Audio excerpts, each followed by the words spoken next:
السلام علیکم ورحمۃ اللہ وبرکاتہ۔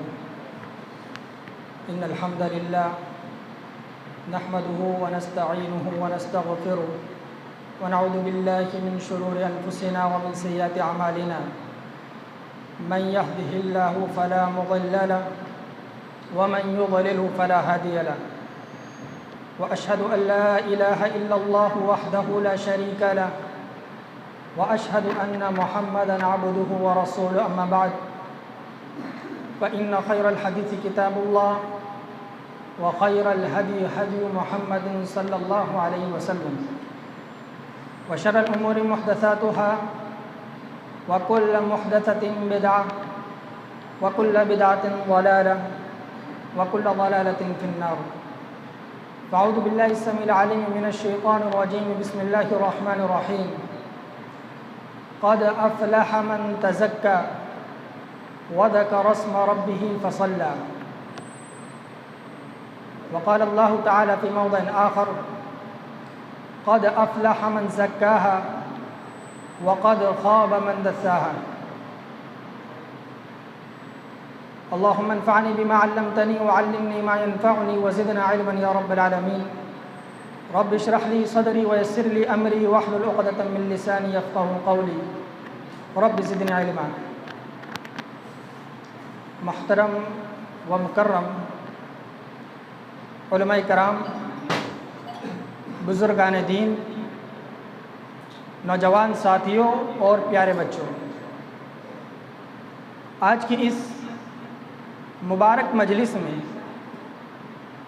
جس موضوع پر خطاب کرنے کے لیے مجھ سے کہا گیا ہے، اس کا عنوان ہے تزکیہ نفس، یعنی نفس کا تزکیہ کرنا۔ یہ موضوع دو چیزوں سے مل کر بنتا ہے۔ پہلا لفظ تزکیہ، تزکیہ کے معنی لغت میں دو ہوا کرتے ہیں۔ ایک یہ کہ پاک و صاف کرنا، طہارت اور پاکیزگی۔ دوسرا یہ کہ کسی چیز کا زیادہ ہونا، کسی چیز میں نما کا پیدا ہونا۔ اسی طریقے سے آپ رمضان المبارک میں اسی سے ملتا جلتا لفظ زکوٰۃ کو سنتے ہوں گے۔ زکوٰۃ المال، اس کا مطلب کیا ہوتا ہے کہ زکوٰۃ نکال کر مال کو پاک کرنا، اور ایک دوسرا معنی کہ زکوٰۃ نکال کر مال کو بڑھانا۔ یہی چیز زکوٰۃ النفس میں آتی ہے کہ نفس کی زکوٰۃ نکالنا، یعنی نفس کو گناہوں سے پاک کرنا، اور دوسری چیز کہ نفس کو نیکیوں کے کاموں میں لگا کر ثواب میں اضافہ کرنا۔ تو پہلا لفظ جو ہے وہ زکوٰۃ، تزکیہ، کہ اپنے نفس کو پاک و صاف کرنا۔ جس طریقے سے ہم گاڑی لیتے ہیں تو گاڑی لینے کے بعد کچھ وقت چلانے کے بعد سروس کرتے ہیں یا نہیں کرتے؟ اگر گاڑی کی سروس نہ کی جائے تو تھوڑے دن میں اس کا انجن فیل ہو جائے گا۔ اسی طریقے سے ایک انسان جب ایمان لے آتا ہے تو ایمان لانے کے بعد اگر وہ اپنے نفس کا تزکیہ نہیں کرتا تو کل قیامت کے دن وہ ناکام و نامراد ہو جائے گا۔ دوسرا لفظ جو اس موضوع میں ہے وہ نفس کا ہے۔ نفس شریعت اسلامیہ میں عمومی طور پر تین چیزوں کو کہا جاتا ہے: انسان کی عقل، انسان کی روح اور انسان کا دل۔ یعنی عقل کو پاک و صاف کرنا کس سے؟ غلط نظریات سے، شبہات سے، غلط خیالات سے، غلط افکار و نظریات سے انسان کو اپنے عقل کے جو نظریات ہے اس کو پاک و صاف کرنا۔ جب انسان کے نظریات، اس کے افکار اور اس کے خیالات درست نہیں ہوتے ہیں تو ایک انسان چاہے نماز پڑھ لے، چاہے روزہ رکھ لے، چاہے کتنی عبادتیں کر لے، کل قیامت کے دن وہ ناکام و نامراد ہونے والا ہے، کیونکہ اس کے خیالات، اس کے نظریات ان نظریات کی بنیاد پر نہیں ہے جن نظریات کو اللہ کے نبی صلی اللہ علیہ وسلم لے کر آئے۔ یہی وجہ ہے کہ اللہ کے نبی صلی اللہ علیہ وسلم جب نبی اور رسول بنائے گئے تو 13 سال تک صرف اسی پر محنت کی گئی کہ انسان کے جو افکار ہے، جو نظریات ہے، وہ درست ہو جائے، اور وہ توحید ہے کہ انسان اللہ کو پہچان لے کہ اللہ کی ذات کیا ہے، اس کی صفات کیا ہے، اور صحیح عقیدے کا وہ حامل ہو جائے۔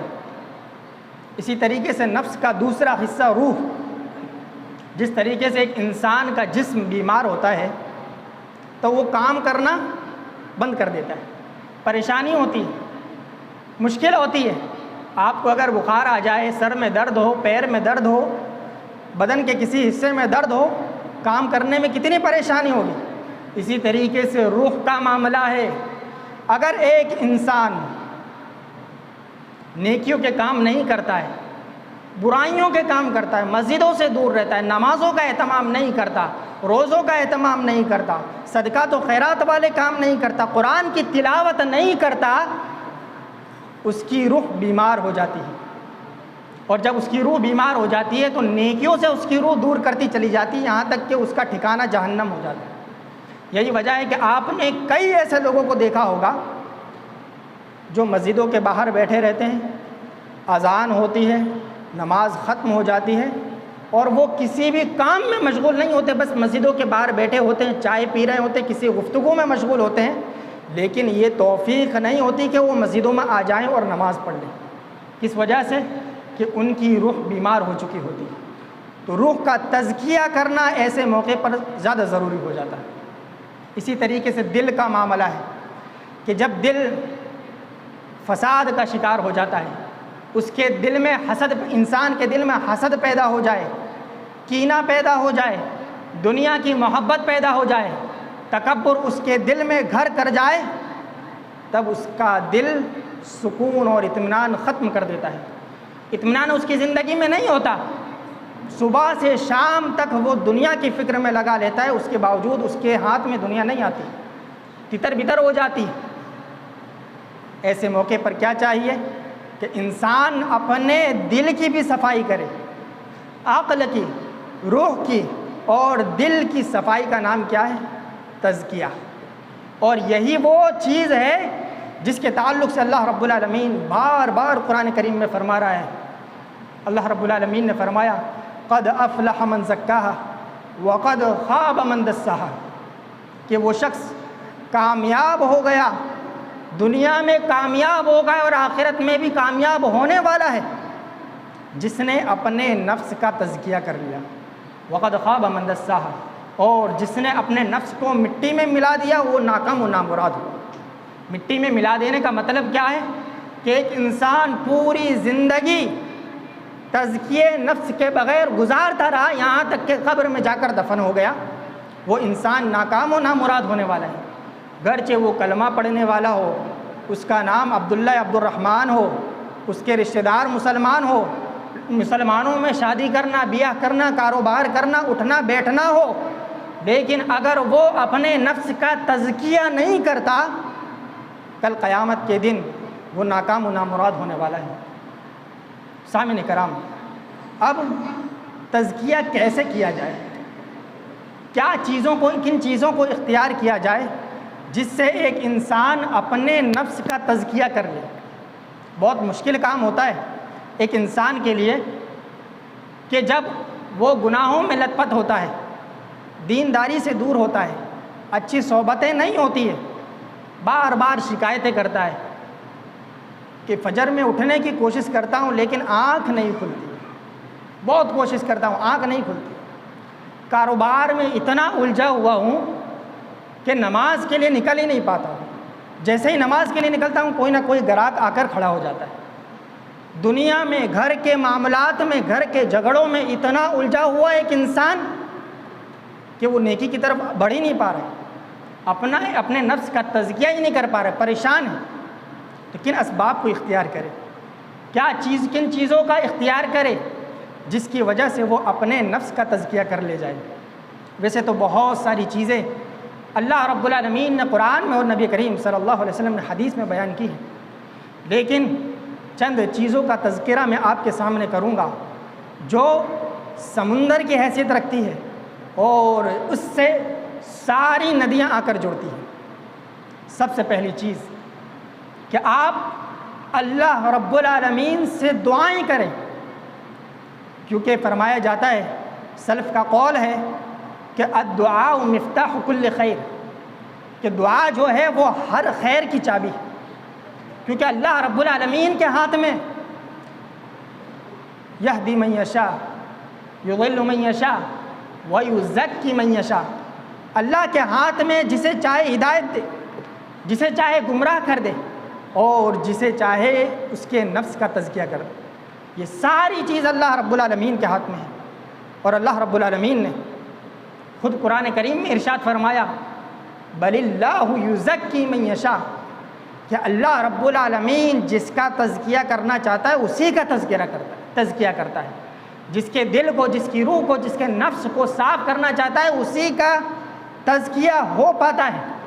اور یہ چیز اللہ رب العالمین نے صحابہ کو احسان کے طور پر یاد دلائی، اپنے فضل کے طور پر یاد دلائی کہ اے میرے صحابہ، اگر تم پر اللہ کا فضل نہ ہوتا تو تم اپنے نفس کو پاک و صاف نہیں کر پاتے۔ اللہ رب العالمین قرآن کریم میں ارشاد فرماتا ہے وَلَوْلَا فَضْلُ اللَّهِ عَلَيْكُمْ وَرَحْمَتُهُ مَا زَكَىٰ مِنْكُمْ مِنْ أَحَدٍ وَلَكِنَّ اللَّهَ يُزَكِّي مَن يَشَاءُ، کہ اللہ رب العالمین کا فضل ہے، اس کی رحمت ہے کہ اللہ رب العالمین نے تمہارے نفسوں کا تزکیہ کیا۔ اگر اللہ رب العالمین تمہارے نفس کو پاک و صاف نہ کرتا تو تم اپنے نفس کو پاک و صاف نہیں کر پاتے۔ وَلَكِنَّ اللَّهَ يُزَكِّي مَن يَشَاءُ، لیکن اللہ رب العالمین جس کے نفس کو پاک کرنا چاہتا ہے اسی کے نفس کو پاک کرتا ہے۔ معلوم ہوا کہ نفس کی صفائی کس کے ہاتھ میں؟ اللہ رب العالمین کے ہاتھ میں۔ تو ہمارا تعلق کس سے مضبوط ہونا چاہیے؟ اللہ رب العالمین سے مضبوط ہونا چاہیے۔ اللہ کے سامنے گڑ گڑائیں، روئیں، اللہ رب العالمین صبح اٹھ نہیں پاتا ہوں، میری آنکھوں کو کھول دے، میرے دل میں ایمان کی روشنی کو جگا دے، مجھے شریعت کا پابند بنا دے، نبی کی سنتوں کو زندہ کرنے والا بنا دے۔ یہ دعائیں اللہ رب العالمین سے کرنی چاہیے۔ اور خود اللہ کے نبی صلی اللہ علیہ وسلم دعا کیا کرتے تھے، کیا کرتے تھے؟ اللہم آتی نفسی تقواها وزکیها انت خیر من زکاها انت ولیہا و مولاہا، کہ اللہ رب العالمین میرے نفس کو اس کا تقوی عطا کر، یعنی میرے نفس کو تجھ سے ڈرنے والا بنا دے۔ وزکیها انت خیر من زکاها، میرے نفس کو پاک و صاف کر دے، تجھ سے بہتر کوئی پاک و صاف کرنے والا نہیں۔ انت ولیہا و مولاہا، اور تو ہی میرے نفس کا ولی ہے اور تو ہی میرے نفس کا مددگار ہے، تو ہی، تیرے ہی ہاتھ میں، تیرے ہی قبضے میں میرا نفس ہے۔ اسی وجہ سے اللہ کے نبی صلی اللہ علیہ وسلم اپنی زندگی میں بار بار کیا دعا کیا کرتے تھے؟ یا مقلب القلوب ثبت قلبی علی دینک، اے دلوں کو پھیرنے والے میرے دل کو تیرے اسلام پر جما دے۔ اللہ کے نبی صلی اللہ علیہ وسلم اتنے پابند ہونے کے باوجود اللہ رب العالمین سے بار بار یہ دعا کیا کرتے تھے۔ آج ہم بالکل مامون ہو کر زندگی گزارتے، بالکل خوش ہو کر زندگی گزارتے، یہ سمجھتے کہ ہم نے کلمہ پڑھ لیا ہم کامیاب ہو گئے، ہماری آخرت سنور گئی، قبر کے سوالات ہمارے لیے آسان ہو گئے، قیامت کی مشکلات ہمارے لیے آسان ہو گئی۔ نہیں میرے بھائی، کلمہ پڑھنے کے بعد بھی انسان کا دل پھر سکتا ہے، انسان کی روح گناہوں کی آلودگی میں پڑ سکتی ہے، انسان کی عقل غلط افکار اور نظریات کا شکار ہو سکتی ہے۔ اسی وجہ سے اللہ کے نبی صلی اللہ علیہ وسلم بار بار دعا کیا کرتے تھے۔ تو سب سے پہلا کام، اگر ہم اور آپ کامیاب ہونا چاہتے ہیں، اپنے نفس کو پاک و صاف کرنا چاہتے ہیں، تو اللہ رب العالمین سے کیا کریں؟ دعا کریں۔ اللہ رب العالمین سے دعا کریں، اللہ رب العالمین دعاؤں کو قبول کرنے والا ہے۔ اللہ کے نبی صلی اللہ علیہ وسلم نے حضرت عمر فاروق رضی اللہ تعالیٰ عنہ، اسلام کے کتنے بڑے دشمن تھے، ان کے لیے دعا کی یا نہیں کی؟ اور دعا کی تو کیسے؟ اللہ رب العالمین نے عمر بن خطاب رضی اللہ تعالیٰ عنہ کے ذریعے اسلام کو وہ تقویت عطا کی کہ عمر بن خطاب رضی اللہ تعالیٰ عنہ کے اسلام کے بعد اسلام نے کبھی پیچھے مڑ کر نہیں دیکھا۔ دن بدن اسلام تقویت اور مضبوط ہوتا چلا گیا۔ تو میرے بھائیوں، سب سے پہلا کام آپ یہ کریں کہ اللہ رب العالمین سے دعائیں کریں، اللہ رب العالمین سے مانگیں، اللہ رب العالمین کے سامنے اپنے ہاتھ پھیلائیں۔ اللہ رب العالمین خوش ہوگا، اللہ رب العالمین آپ سے راضی ہوگا۔ لیکن اگر آپ اللہ رب العالمین سے نہیں مانگیں گے، اللہ کے نبی صلی اللہ علیہ وسلم نے فرمایا بل لم یسأل اللہ یغضب علیہ، جو اللہ سے نہیں مانگتا اللہ رب العالمین اس سے غصہ ہو جاتا ہے، ناراض ہو جاتا ہے۔ آج ہم میں سے جتنے بھی بیٹھے ہیں لوگ، سب فرداً یہ سوچیں کہ ہم نے کب اللہ رب العالمین کے دربار میں ہاتھ اٹھا کر دعا مانگی۔ سوچیں، یاد کریں۔ اگر ہم نے نہیں مانگی تو یاد رکھیں اللہ رب العالمین ہم سے ناراض ہے، ہم سے غصہ ہے، جس کی وجہ سے آج ہم طرح طرح کی مشکلات کا سامنا ہمیں کرنا پڑ رہا ہے۔ تو اللہ رب العالمین سے سب سے پہلا کام اللہ سے مانگے، اللہ رب العالمین آپ کے نفس کو پاک و صاف کر دے گا۔ اور جو کام ایک انسان کے لیے نیکیوں کے کام بڑے مشکل ہوتے ہیں، جب انسان کا نفس پاک و صاف ہو جاتا ہے وہی کام اس کے لیے آسان ہو جاتا ہے۔ اللہ کے نبی صلی اللہ علیہ وسلم، صحابہ رضوان اللہ علیہم اجمعین راتوں میں کیسی عبادت کیا کرتے تھے؟ قرآن کی تلاوت کر رہے ہیں، نمازیں پڑھ رہے ہیں، صبح اٹھ کر کاروبار میں بھی جا رہے ہیں، اور دن بھر میں 5 وقت کی نماز بھی ادا کر رہے ہیں، اور اسلام پھیلتا چلا جا رہا ہے۔ ایران فتح ہو رہا ہے، عراق فتح ہو رہا ہے، مصر فتح ہو رہا ہے، ہندوستان کی گلیوں میں اسلام کی آواز بلند ہو رہی ہے۔ عبادتیں کرنے کے بعد اس کے باوجود اللہ رب العالمین نے جو برکت عطا کی ہے، وہ برکت اسی کا نتیجہ ہے کہ ان کے نفسوں کو اللہ رب العالمین نے پاک و صاف کر دیا تھا۔ تو سب سے پہلے اللہ رب العالمین سے کیا کریں؟ دعائیں کریں، اللہ رب العالمین سے مانگیں، اللہ رب العالمین کے سامنے ہاتھ پھیلائیں۔ دوسری چیز، قرآن میں غور و فکر کریں، قرآن اٹھائیں، قرآن کی تلاوت کریں، تلاوت کے ساتھ ساتھ اس کے اوپر تدبر کریں، غور و فکر کریں، کیونکہ جو انسان غور و فکر کرتا ہے اللہ رب العالمین اس کے نفس کو پاک و صاف کرتا ہوا چلا جاتا ہے۔ اللہ رب العالمین نے جب آدم علیہ السلام کو زمین پر بھیجا تو سب سے پہلی بات جو بیان فرمائی وہ کیا بیان فرمائی؟ کہ میری طرف سے آسمان سے ہدایتیں نازل ہوتی رہیں گی۔ اللہ رب العالمین آسمان سے کتابوں کو نازل کرتا رہے گا۔ فَمَنِ اتَّبَعَ هُدَايَ فَلَا يَضِلُّ وَلَا يَشْقَىٰ، جو میری ہدایات کی اتباع کرے گا وہ نہ گمراہ ہوگا اور نہ بدبخت ہوگا، اس کا نفس پاک و صاف ہو جائے گا۔ جو شخص قرآن کے اوپر غور و فکر کرے گا، قرآن کی باتوں کی اتباع کرے گا، تو اس کا نفس کبھی بھی بدبخت نہیں ہوتا ہے، اس کا نفس پاک و صاف ہو جاتا ہے۔ اور یہی وہ ذریعہ تھا جس ذریعے کی بنیاد پر اللہ کے نبی صلی اللہ علیہ وسلم نے صحابہ کے نفوس کو پاک کیا۔ کیسے پاک کیا؟ اللہ رب العالمین نے خود قرآن کریم میں ارشاد فرمایا لَقَدْ مَنَّ اللَّهُ عَلَى الْمُؤْمِنِينَ إِذْ بَعَثَ فِيهِمْ رَسُولًا مِّنْ أَنفُسِهِمْ يَتْلُو عَلَيْهِمْ آيَاتِهِ وَيُزَكِّيهِمْ، کہ اللہ رب العالمین نے مومنوں پر ایک بہت بڑا احسان یہ کیا ہے کہ انہی کے نفسوں میں سے ایک رسول بھیجا۔ وہ کیا کرتا تھا؟ وہ قرآن کی تلاوت کیا کرتا تھا اور ان کے نفسوں کو پاک کر دیا کرتا تھا۔ یہ قرآن کی تلاوت کی وجہ سے صحابہ کے نفوس پاک ہو جایا کرتے تھے۔ یہی وجہ ہے کہ آپ دیکھیں کتنے ایسے صحابہ رضوان اللہ علیہم اجمعین ہیں جن کی کانوں سے قرآن کی آیتیں ٹکرائی، ان کا نفس کفر اور شرک سے پاک ہو گیا۔ ثمامہ بن اسالہ رضی اللہ تعالیٰ عنہ، ان کے تعلق سے بڑا مشہور واقعہ ہے۔ کافر تھے، مشرک تھے، لیکن زبان کے بہت جاننے والے شاعر تھے، اچھے سے اچھا کلام وہ جانتے تھے۔ جب مکہ میں آئے لوگوں نے انہیں روکا، ٹوکا کہ ایک محمد کر کے شخص ہے، وہ شاعرانہ کلام پیش کرتا ہے، کاہنوں والا کلام پیش کرتا ہے، اس سے تھوڑا دور رہنا۔ لیکن کئی دن مکہ میں گزارنے کے بعد ان کے دل میں یہ خیال آیا کہ میں تو کاہنوں کے کلاموں کو جانتا ہوں، میں تو شاعروں کے کلاموں کو جانتا ہوں، میں تو کلام کا ماہر ہوں، ایک بار نبی کریم صلی اللہ علیہ وسلم جو محمد ہے اس کی بات سن کے تو دیکھوں تو وہ کیا بیان کر رہا ہے، وہ کاہن کا کلام بیان کر رہا ہے یا شاعر کا کلام بیان کر رہا ہے۔ سنتے ہیں، سننے کے بعد فوراً ایمان لے آتے ہیں۔ وجہ کیا ہوتی ہے؟ یہ قرآن کریم، یہ قرآن انسان کے نفسوں کو پاک و صاف کر دیتا ہے۔ آج ہم نے اس قرآن کو چھوڑ کر رکھ دیا ہے، اس قرآن کو بھلا کر رکھ دیا ہے۔ صبح سے شام گزر جاتے ہیں، ہفتے گزر جاتے ہیں، مہینے گزر جاتے ہیں، سالوں سال گزر جاتے ہیں، صرف رمضان کے مہینے میں ہم قرآن کو اٹھاتے، وہ بھی کس لیے؟ تلاوت کے لیے، سمجھنے کے لیے نہیں، اس پر عمل کرنے کے لیے نہیں۔ یہ بہت بڑی ناکامی ہے۔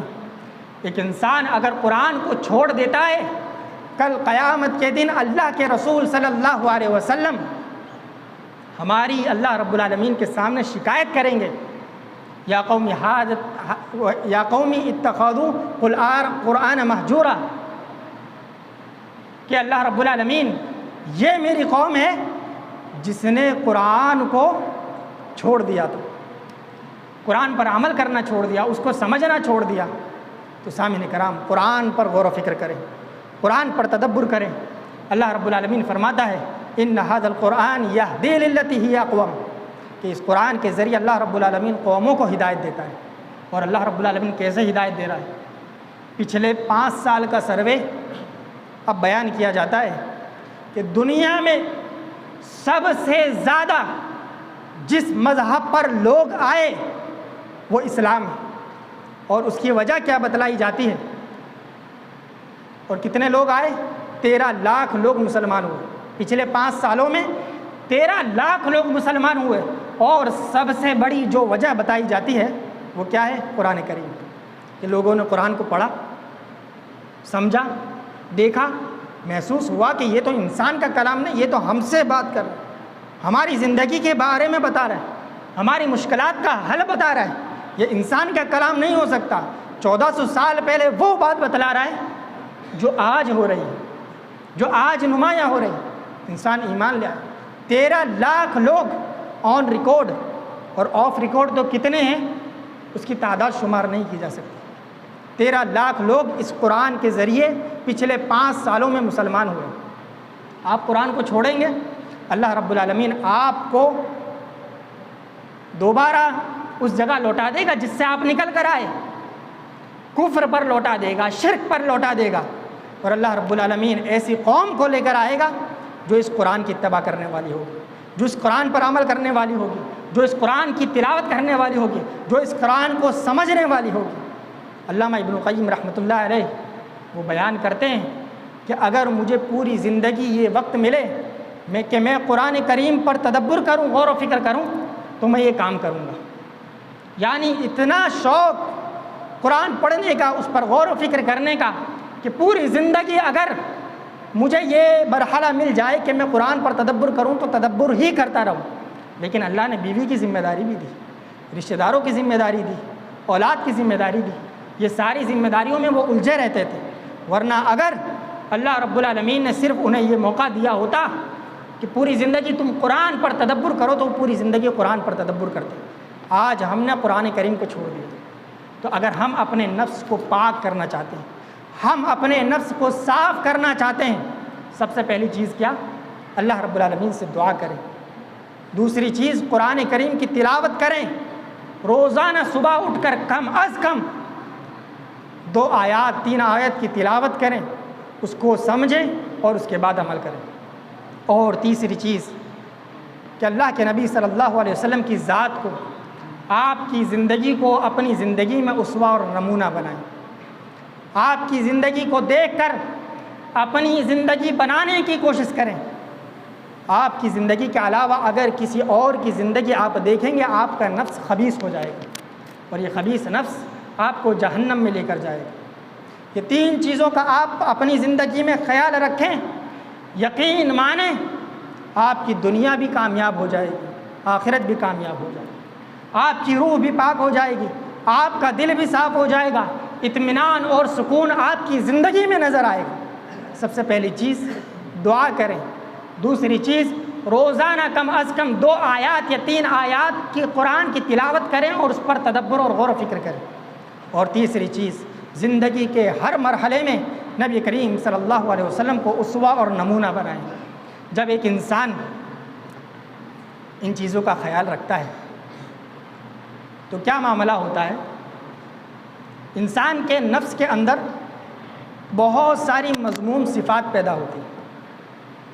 ہر شخص کے ساتھ معاملہ ہے، چاہے وہ عالم ہو، جاہل ہو، ڈاکٹر ہو، انجینئر ہو، پروفیسر ہو، وکیل ہو، جج ہو، ہر شخص کے نفس میں کچھ مذموم صفات پیدا ہوتی ہیں، جن میں سے ایک صفت یہ ہے کہ انسان کا نفس حریص ہوتا ہے، لالچی ہوتا ہے، مال کی محبت ہوتی ہے، دنیا کی محبت ہوتی ہے۔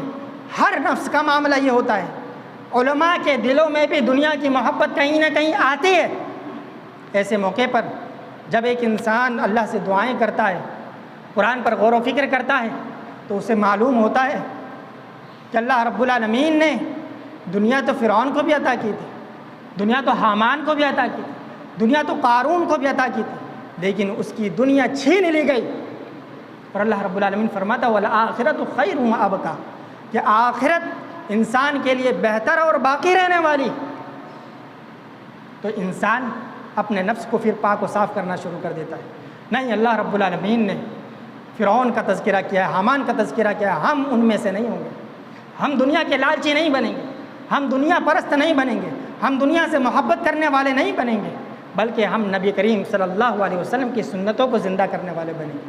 اور آپ صلی اللہ علیہ وسلم کی زندگیوں کو دیکھیں، 2 مہینے گزر جاتے لیکن آپ کے گھر میں چولہا نہیں جلتا تھا، لیکن عبادتوں کے معاملے میں بھی کبھی بھی آپ نے کنجوسی اور بخیلی سے کام نہیں کیا۔ ہر سال قربانی کیا کرتے تھے۔ آپ صلی اللہ علیہ وسلم عمرہ فرض ہونے کے بعد 5 سال زندہ رہے، 3 عمرہ کیے، 1 حج کیا، نیکیوں کے کاموں میں بڑھ چڑھ کر حصہ۔ لیکن زندگی کا معاملہ کیا ہے کہ 2 مہینے گزر جا رہے ہیں، چولہا نہیں جل رہا ہے، مال نہیں ہے، دنیا کی محبت نہیں ہے، دنیا کی لالچ نہیں ہے۔ تو ہر نفس میں دنیا کی لالچ پیدا ہوتی ہے۔ جب ایک انسان قرآن پر غور و فکر کرتا ہے، نبی کریم صلی اللہ علیہ وسلم کی زندگی کو دیکھتا ہے، تب دنیا کی محبت اس کے دل سے کم ہوتی چلی جاتی ہے۔ وہ دنیا کا حریص نہیں بنتا۔ اور اللہ کے نبی صلی اللہ علیہ وسلم نے ایسے لوگوں کے لیے بشارت بھی دی، فرمایا قد افلح من اسلم، کہ وہ شخص کامیاب ہو گیا، دنیا میں بھی کامیاب ہوا، آخرت میں بھی کامیاب ہوا، جو اسلام لے آیا۔ ورزق کفافا، اور ایسا رزق دے دیا گیا جس سے اس کی ضرورتیں پوری ہو جا رہی، ضرورتیں پوری ہونے بھر تک اسے رزق عطا کر دیا گیا۔ وقنعہ اللہ بما آتا، اور اللہ رب العالمین نے جو کچھ بھی اسے عطا کیا اس سے راضی ہو گیا، اس سے خوش ہو گیا۔ تو ایسا شخص دنیا میں بھی کامیاب ہونے والا ہے اور آخرت میں بھی کامیاب ہونے والا ہے۔ لیکن جو شخص لالچی ہوتا ہے، جو شخص دنیا سے محبت کرنے والا ہوتا ہے، اس کی رات بھی بے چینی میں گزرتی ہے، اس کا دن بھی بے چینی میں گزرتا ہے۔ رات کو بھی دنیا کی فکر لے کر سوتا رہتا ہے، دن میں بھی دنیا کی فکر لے کر جاگتا رہتا ہے، اور کہیں نہ کہیں مختلف امراض کا شکار ہو جاتا ہے۔ کبھی بلڈ پریشر ہو رہا ہے، کبھی لکوا مار رہا ہے، کبھی ہاتھ کا فالش ہو رہا ہے، کئی نئی بیماریاں اس کے دل و دماغ میں جنم لے رہی ہیں۔ وجہ کیا ہے؟ نفس پاک نہیں ہے، نفس کا تزکیہ نہیں ہوا ہے۔ تو ایک انسان کے نفس میں جو مذموم صفت جب پیدا ہوتی ہے، حرص، لالچ، دنیا کی محبت، جب ایک انسان کے سامنے اللہ کے نبی صلی اللہ علیہ وسلم کا اسوہ نمونہ ہوتا ہے، قرآن کی آیتیں ہوتی ہے، تو ایک انسان اس مذموم صفت کو ختم کرنے کی کوشش کرتا ہے۔ اسی طریقے سے ایک انسان کے نفس میں ایک مذموم صفت یہ پیدا ہوتی ہے کہ اسے غصہ آتا ہے۔ کوئی غلط کام کرے اسے غصہ آتا ہے، اس کے مخالف کوئی کام کر رہا ہو تو اسے غصہ آ جاتا ہے۔ اور غصہ آنا یہ اچھی بات ہے، کیونکہ سلف صالحین کہا کرتے تھے جسے غصہ نہ آئے وہ گدھا ہے۔ لیکن غصے کا آنا اچھی بات ہے، لیکن غصے کا اظہار نہ کرنا یہ اس سے اچھی بات ہے۔ غصے کا اظہار نہ کرنا، غصے کو پی جانا۔ اللہ رب العالمین قرآن کریم میں کیا ارشاد فرماتا ہے؟ جب ایک انسان روزانہ قرآن پر تدبر کرتا ہے، غور و فکر کرتا ہے، تو وہ دیکھتا ہے کہ اللہ رب العالمین نے جنت کن لوگوں کے لیے تیار کر رکھی. ان کی صفات اللہ رب العالمین نے کیا بیان کی؟ الکاظمین الغیظ. یہ وہ لوگ ہیں جن کے لیے اللہ رب العالمین نے جنت تیار کر رکھی ہے. کون ہیں؟ جو غصے کو پی جاتے ہیں. غصوں کو پینے والے، ان کے لیے اللہ رب العالمین نے جنت تیار کر رکھی. اور جب نبی کریم صلی اللہ علیہ وسلم کی زندگی کو دیکھتے ہیں تو اللہ کے نبی صلی اللہ علیہ وسلم نے کیا فرمایا؟ لیس الشدید بالسرعہ انما الشدید الذی یملک نفسہ عند الغضب. کہ بہادر وہ نہیں ہے، طاقتور وہ نہیں ہے جو کسی کو پچھاڑ دے، غصے میں آئے اور کسی کو الٹ پلٹ کر دے، کسی کے ہاتھ توڑ دے، کسی کا پیر توڑ دے، جنگ و جدل کرے. بلکہ بہادر وہ ہے جو اپنے غصے کو پی جائے. یہ غصے کا پینے والا اللہ کے نبی صلی اللہ علیہ وسلم کی بشارت کا حقدار ہے کہ کل قیامت کے دن جنت اسی کے لیے تیار کی گئی ہے. اسی طریقے سے انسان کے نفس میں ایک مذموم صفت کیا پیدا ہوتی ہے کہ اس کے نفس میں انتقام کا جذبہ ہوتا ہے. کسی نے آپ کو لافہ مار دیا، بڑی مجلس میں مارا، اس کے لوگ بہت زیادہ تھے، آپ اکیلے تھے، آپ برداشت کر لے جائیں گے. آپ پر کسی نے ظلم کیا، وہ آج کے دن طاقتور ہے، آپ انتقام کا جذبہ لیے ہوئے بیٹھے رہیں گے کہ کل جیسے ہی مجھے موقع ملے گا میں اس اپنا بدلہ لوں گا. بدلہ لینا شریعت میں جائز ہے، اتنا ہی بدلہ جتنا اس نے آپ پر ظلم کیا ہے. لیکن اللہ رب العالمین قرآن کریم میں کیا ارشاد فرماتا ہے؟ فاعف عن وصف. اللہ رب العالمین قرآن کریم میں ارشاد فرماتا ہے کہ معاف کر دو، درگزر کر دو. معاف کرنے والوں اور درگزر کرنے والوں کو اللہ رب العالمین پسند کرتا ہے. تو جب ایک انسان، اس کے نفس میں ایک مذموم صفت جو پیدا ہوتی ہے، انتقام کا جذبہ، غصہ آتا ہے، موقع کی تلاش میں رہتا ہے، لیکن جب وہ قرآن کی تلاوت کرتا ہے، نبی کریم صلی اللہ علیہ وسلم کی زندگی کا مطالعہ کرتا ہے، تب وہ اپنے اس مذموم صفت کو ختم کرنے کی کوشش کرتا ہے.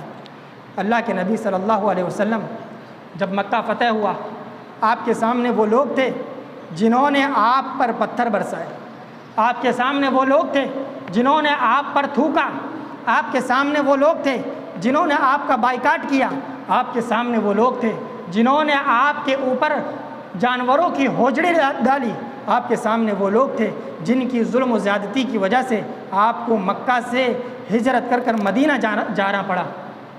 انتقام کا جذبہ آپ صلی اللہ علیہ وسلم کے دل میں تھا کہ نہیں تھا؟ لیکن جب مکہ فتح ہوا، آپ کے سامنے وہ لوگ کھڑے ہوئے تھے. اللہ کے نبی صلی اللہ علیہ وسلم نے کیا فرمایا؟ لا تثریب علیکم اليوم اذهبوا وانتم طلقاء. کہ آج کے دن تم آزاد ہو. محمد الرسول اللہ صلی اللہ علیہ وسلم تم سے بدلہ لینے والا نہیں، انتقام لینے والا نہیں.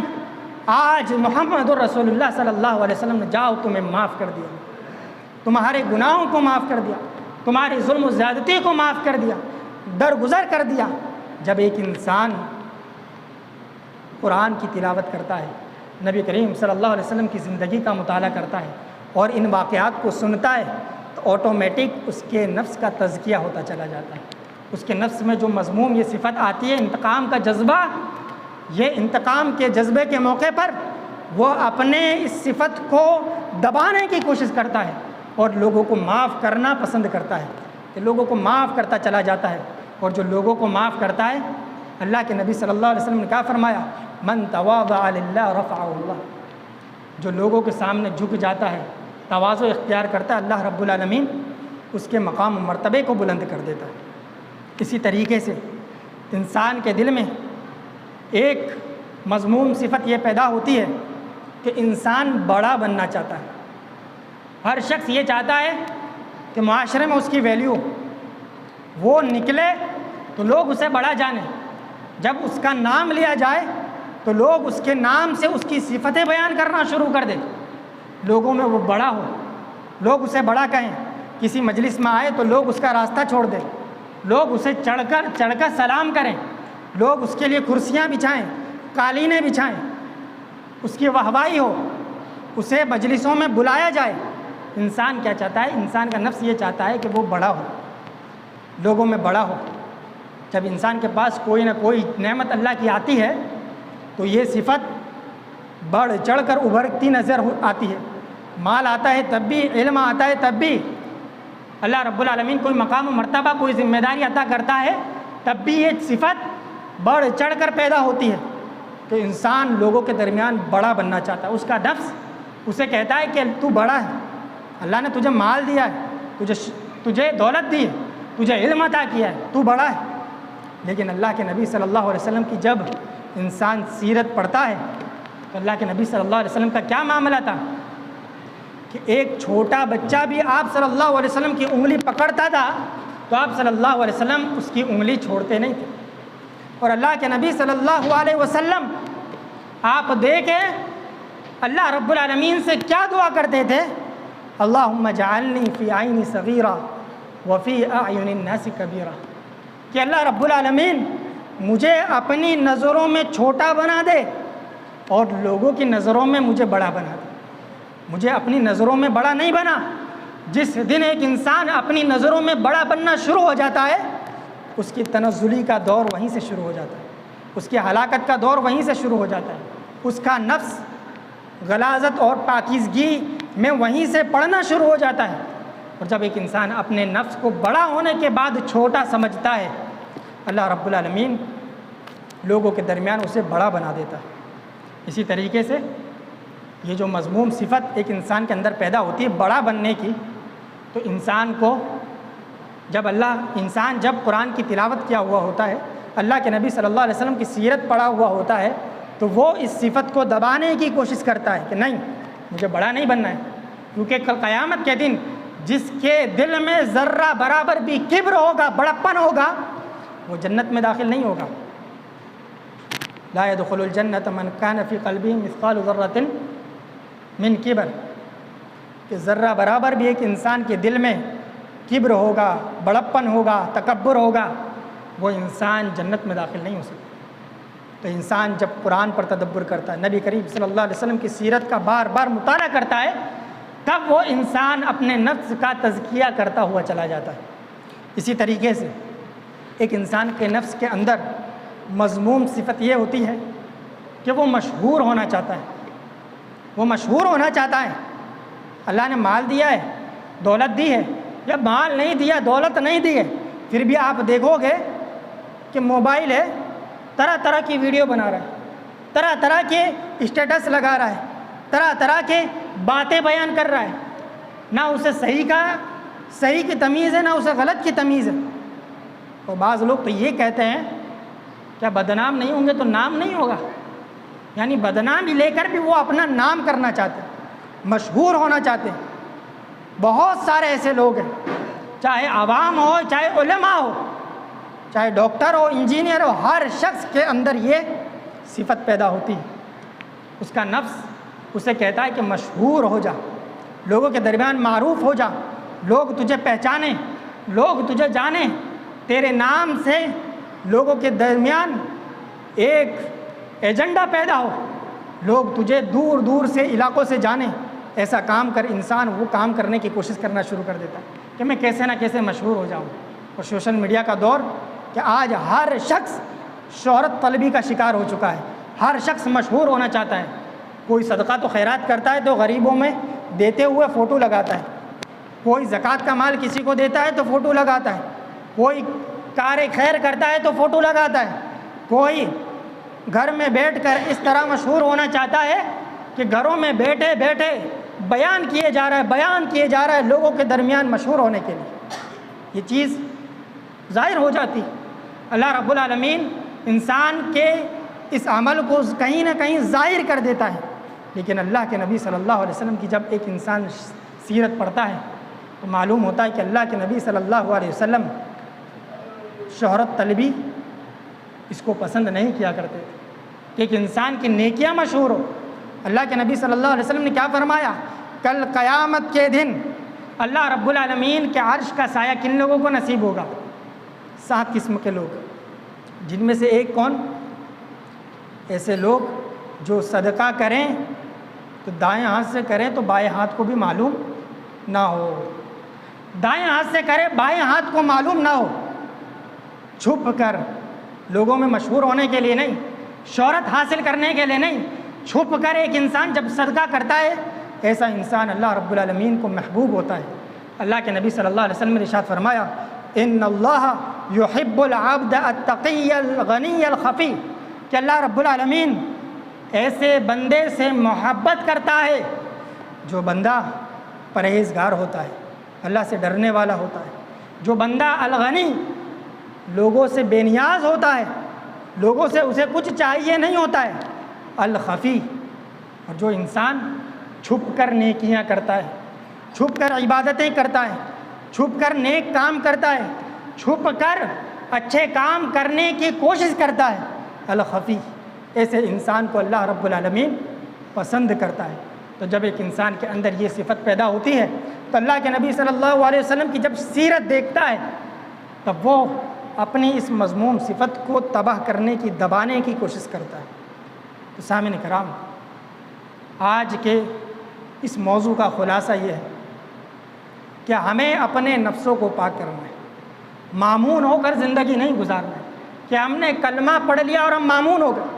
آج 80% سے 90% مسلمانوں کا یہی معاملہ ہے کہ وہ مامون ہو کر زندگی گزار رہے ہیں کہ انہوں نے کلمہ پڑھ لیا ہے، اللہ کے نبی صلی اللہ علیہ وسلم کی محبت کا دعویٰ کر دیا ہے، اب وہ کامیاب ہو گئے، وہ کامران ہو گئے، اور نہ انہوں نے اپنے افکار و نظریات کا تزکیہ کیا، نہ انہوں نے اپنی روح کا تزکیہ کیا، نہ انہوں نے اپنے دل کا تزکیہ کیا، کسی بھی چیز کا تزکیہ نہیں کیا۔ یاد رکھیں اللہ رب العالمین نے قرآن کریم میں فرما دیا ہے کہ وہ شخص کامیاب ہو گیا جس نے اپنے نفس کا تزکیہ کر لیا، اور وہ شخص ناکام و نامراد ہوا جس نے اپنے نفس کا تزکیہ نہیں کیا۔ تو زیادہ سے زیادہ اللہ رب العالمین سے دعائیں کریں، قرآن کی تلاوت کریں، اور زیادہ سے زیادہ خود بھی اللہ کے نبی صلی اللہ علیہ وسلم کی سیرت کو پڑھیں، اپنی بیویوں کو بتائیں، اپنے بچوں کو اللہ کے نبی صلی اللہ علیہ وسلم کی زندگی کے واقعات اور قصے کو ان کے سامنے بیان کریں۔ جب آپ ان 3 چیزوں پر عمل کریں گے خود بخود آٹومیٹک آپ گناہوں سے دور ہوتے چلے جائیں گے، نفس پرستی سے دور ہوتے چلے جائیں گے، آپ کی روح پاک ہوتی چلی جائے گی، آپ کا دل پاک ہوتا چلا جائے گا، آپ کا دل مطمئن ہو جائے گا، آپ کی روح نیک کاموں میں بڑھ چڑھ کر حصہ لینے کے لیے آپ کو ابھارے گی، اٹھائے گی۔ تو سامعین کرام، آج کے درس کا یہ خلاصہ ہے، آج کے خطبے کا یہ خلاصہ ہے کہ آپ حضرات اپنے نفس کا تزکیے کی فکر کریں، اپنے نفس کے پاک و صاف کرنے کی فکر کریں۔ جو انسان گاڑی خرید لیتا ہے اس کے بعد اس گاڑی کی سروس نہیں کراتا ہے تو ایک وقت کے بعد اس کا انجن سیز ہو جاتا ہے، خراب ہو جاتا ہے۔ اسی طریقے سے ایک انسان ایمان لانے کے بعد اگر اپنے نفس کی صفائی نہیں کرتا، اپنے نفس کو پاک نہیں کرتا، اپنے نفس کا محاسبہ نہیں کرتا، اپنے نفس کا جائزہ نہیں لیتا تو اس کا نفس دن بدن خراب ہوتا چلا جاتا ہے، اسے احساس نہیں ہوتا۔ اور ایسا شخص جسے احساس نہیں ہوتا ان کے تعلق سے اللہ رب العالمین نے قرآن کریم میں ارشاد فرمایا ہے کہ یہ وہ لوگ ہوں گے کہ کل قیامت کے دن جب ان کے ہاتھوں میں نام اعمال دیا جائے گا تو کیا کہیں گے؟ ما لہذا الکتاب لا یغادر صغیرۃ ولا کبیرۃ الا احصاها، کہ یہ کیسی کتاب ہے جس نے نہ کسی چھوٹی چیز کو چھوڑا نہ بڑی چیز کو چھوڑا، ہر چیز لکھ دی گئی۔ ہم گناہ کر کے بھول جائیں، ہم گناہ کر کے بھول جائیں، لیکن فرشتے ایک ایک چیز کو نوٹ کر رہے ہیں، ایک ایک چیز کو لکھ رہے ہیں، ایک ایک چیز کو نوٹ کر رہے ہیں۔ آپ بھول جائیں لیکن فرشتے ایک ایک چیز کو نوٹ کر رہے ہیں۔ تو اس چیز کو آپ خیال رکھیں، اس چیز کو آپ اپنے سامنے رکھیں، اپنے مد نظر رکھیں کہ آپ اپنا محاسبہ کریں، اپنا جائزہ لیں، تاکہ دنیا بھی آپ کی سکون و اطمینان کے ساتھ گزرے اور کل قیامت کے دن آپ کامیاب اور کامران ہو جائیں۔ اللہ رب العالمین سے دعا ہے کہ اللہ رب العالمین ہمیں اپنے نفس کا تزکیہ کرنے کی توفیق عطا فرمائے۔ اللہ رب العالمین ہمارے نفس کو پاک و صاف کر دے۔ اللہ رب العالمین ہمارے نفس کو اسی طریقے سے پاک و صاف کر دے جس طریقے سے اللہ رب العالمین تو نے صحابہ رضوان اللہ علیہ مجمعین کے نفوس کو پاک و صاف کیا۔ اللہ رب العالمین تجھ سے دعا کرتے ہیں کہ اللہ رب العالمین ہمارے جمع ہونے کو قبول فرما، ہم نے جو کچھ بھی سنا ہے اس پر عمل کرنے کی ہمیں توفیق عطا فرما، ہمارے گناہوں کو معاف فرما، ہماری خطاؤں کو معاف فرما، ہماری لغزشوں کو معاف فرما، اور اللہ رب العالمین نیکی کے کاموں میں ہمیں بڑھ چڑھ کر حصہ لینے کی توفیق عطا فرما۔ اللہ رب العالمین جس طریقے سے تو نے ہمیں یہاں جمع کیا ہے اسی طریقے سے اللہ رب العالمین تو ہمیں جنت الفردوس میں جمع کرنا۔ اللہ رب العالمین جب تک ہم زندہ رہیں اور ہماری نسلیں زندہ رہیں اللہ رب العالمین تیرے کلمے کو بلند کرتے رہیں، تیرے نبی کریم صلی اللہ علیہ وسلم کی زندگی اور آپ کی سنتوں کو زندہ رکھنے کی کوشش کرتے رہیں، اور جب ہمارا خاتمہ ہو تو اسی دین پر ہو، اسی اسلام پر ہو۔ آمین۔ وآخر دعوانا الحمدللہ رب العالمین۔